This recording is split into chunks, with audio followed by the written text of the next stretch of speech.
Hey guys, what's up? It's Glavian. And several weeks ago now, I started getting the itch. I started getting this craving. And the craving I was getting wasn't exactly for World of Warcraft per se, but it was rather for high-end content. And in Final Fantasy XIV, I had finished A Realm Reborn, I had finished Heavensward, and I was entering into Stormblood. And I was still rather new to the game, and I didn't understand how to start doing some more difficult content, some content that might actually wipe the party if we're not paying attention. And, I resorted back to comfort. And I started getting this craving to go ahead and subscribe to World of Warcraft. And this kind of came at an opportune time because I also started hearing around this time that with patch 9.2.5 with Shadowlands, uh, you know, patch update with season 4, that Blizzard had removed a lot of the grinds, that Blizzard had removed a lot of the obstacles that they normally would put in the way for you to play, high-end PvP content, and they removed it or they greatly reduced it so you can go ahead and you can get into the core components of the game, which in World of Warcraft are Mythic Plus dungeons, raiding, and PvP, with the highlight of those three being Mythic Plus. The majority of players who maintain an active subscription for World of Warcraft seem to do so in order to go ahead and engage in Mythic Plus. And so I went ahead and I subscribed, and I found that they were correct. That the grind was, in fact, greatly reduced. And, it was still annoying. It was still a slog. It still was no fun at all. But within a couple days of playing the game, I was able to get into the real game, the end game, right? And so I started doing these Mythic Plus dungeons. And lo and behold, I found myself having some fun. And everything was pumped with novelty, and there were these 8 new dungeons. There was Tazavesh, which I hadn't done before, Lower and Upper Kara, which I haven't done before, and I was having a blast. And a couple of weeks in, I started observing this strange phenomenon happening to me, where bef- before I would log in because I thought it was fun. But then the more and more I played the game, I would log in because I wanted the reward. I wanted to get the achievements that, entailed that you were good at doing Mythic Plus dungeons. I wanted to get the gear. And more and more and more and more, I found myself playing less and less and less because I thought it was fun, and more due to addiction and addiction mechanics. And so I started contemplating on this, and I started wondering, why is that? Why is this happening?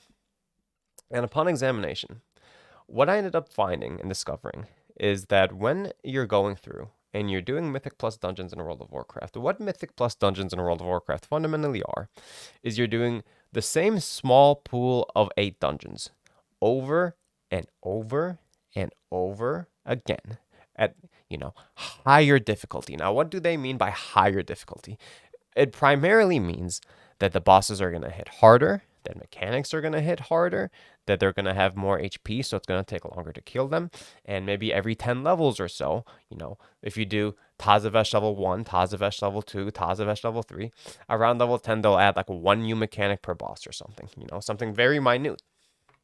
And so when initially everything was pumped with novelty, there was a sense of discovery. There was a sense of me solving the puzzle. I would go ahead and I'd get into a boss fight, and the boss would do things that I wasn't familiar with, and it would be new and it would be novel, and I wouldn't know how to solve it, and then I'd learn how to solve it, and then I'd feel that sense of achievement for solving it, and it was fun. But then, as you continue to repeat these dungeons, which the game incentivizes you to do because they incentivize you to get the reward that you would get by repeating these dungeons over and over again at scaling difficulty. And the reason why they're doing that is to keep you subscribed. And by repeating these dungeons over and over and over again, it started becoming less about, discovering new things to, overcome challenges and to be surprised by new obstacles. It started becoming more and more and more a game of using the most meta tactics, using the most min-max tactics, skipping certain aisles, or, making sure that you go through the right aisle so you get it done 20 seconds faster because they put you on a timer. And, it starts becoming more and more and more and more about decreasing your options that you're allowed to do to overcome the obstacle than it is discovering new challenges or discovering, new bosses, new environments, new everything. And so the reason why they're doing this, of course, is because if you can take the same dungeon and just, tweak the math in the background so things hit harder, HP is a little higher, mechanics hit a little harder, then you don't have to keep making new and new dungeons. New content is actually work. New content is actually expensive. But if you can take the same dungeon and you can drag out how long players will play, the least amount of content, then you can keep them subscribed for longer for putting in the least amount of effort. And that's exactly what, I discovered, I realized that World of Warcraft is doing with its core design, with its core MMO design. They're taking the least amount of content because they do the same thing with raiding. They do the same exact thing. They have, a couple raids per expansion. And they have 4 different difficulties. So you farm one difficulty for a long time to get the gear, to go farm it at the next difficulty to get the gear, to farm it at the next difficulty to get the gear. And it's the same dungeon, the same way every time. Now, I will say that if you do Mythic Plus rating in World of Warcraft, the mechanics, change up ever so slightly. And if you do Heroics in World of Warcraft, the mechanics also change ever so slightly compared to normal, but not by much. And it still gives off that impression that it's the smallest amount of work. It's for, trying to keep people subscribed as long as possible. And so very quickly you find that this is no longer about, the joy of playing or the joy of discovering new things, but it's rather, being strung along by rewards, by these addiction mechanisms to keep you playing longer and longer and longer. And, that's why I think in a lot of ways, the social experience surrounding these activities in World of Warcraft, surrounding Mythic Plus, surrounding raiding, even surrounding PvP, there hasn't been a new battleground added to that game for years now. They don't really do it that often. And so if you do compare that to Final Fantasy XIV, I kind of came back and I was wondering, how is it done in Final Fantasy XIV?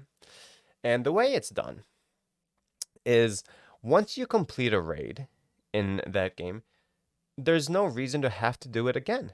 That's it. You're done. Now, there's a very minute exception, and that exception is if you want to do ultimates in Final Fantasy XIV, which is of 2% of players or 1% of players do ultimates in Final Fantasy XIV, then you do have to farm the most current Savage raid over and over and over, but way less repetition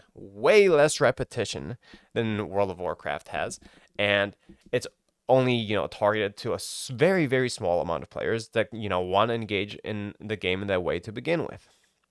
But once you go ahead and you clear content, you win. That's it. It's over. If you clear, ultimate uwu or T or whatever, I haven't gone to high-end content in Final Fantasy XIV, but if you clear these ultimates and you get the cosmetic reward to show, hey, I did this, I accomplished this, that's it. And that's exactly how it should be. Games should have this end. But to get dragged and dragged and dragged and dragged along in a game, the way the World of Warcraft does it will always end up resulting in a situation where the game design is depending on rewards to keep you playing instead of the experience. And when that happens, when the game, tries to pull on these addiction mechanics to keep you playing instead of giving you a good experience, when you eventually do burn out, you leave with a bitter taste in your mouth.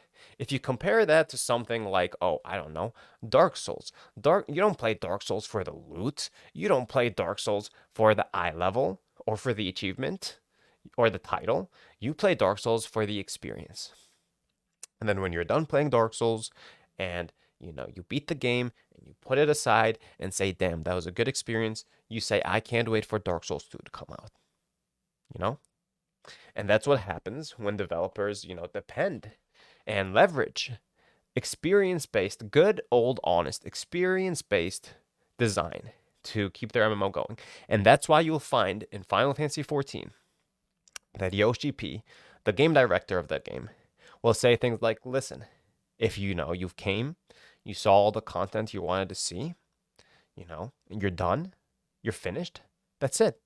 you can go right ahead and unsubscribe. We'll see you in the next patch when we have new content for you to come and discover and enjoy and experience. And then you can unsub, and then we can see you again in the next patch. And if you look at the data, what you end up finding is that the retention rate for Final Fantasy XIV is rather high. The player return rate is rather high. You know, people will do this. They do exactly what Yoshi P recommended people do. They will go ahead, they will play the game. Once they are done playing the game, once they've experienced the content, they say thank you, they're happy, they leave. New content comes out because they didn't leave with a bitter taste in their mouth. They come back, right? A lot of people who play Final Fantasy XIV will play just for the story. They come, they do the story, they're happy, they leave until new story content comes out. Raiders do the same thing. And this is fundamentally honest, experience-based game design. And fundamentally, Blizzard could learn from Yoshi P. And fundamentally, that's why I'm not so optimistic about Dragonflight. Okay, cool. We can travel in a different way. Dragonflying looks nice. But the fundamental problems with the game, the fundamental problems with the design is right there in the core. And as long as they're going to depend on gimmicks, like dragonflying, which might be fun, but are gimmicks. They're all about traveling from point A to point B. And as long as they depend on taking the smallest amount of content and dragging that content out as long as possible to keep people subscribed, the game is not going to change. You know, Microsoft recently, acquired Blizzard, and with that acquisition, a lot of new members were added to World of Warcraft. Hopefully, that means they could start depending more on making actual new content for people to come to enjoy instead of depending on addiction mechanisms, but I'm not exactly holding my breath. And that's it for this video. We'll see you guys in the next one. Peace.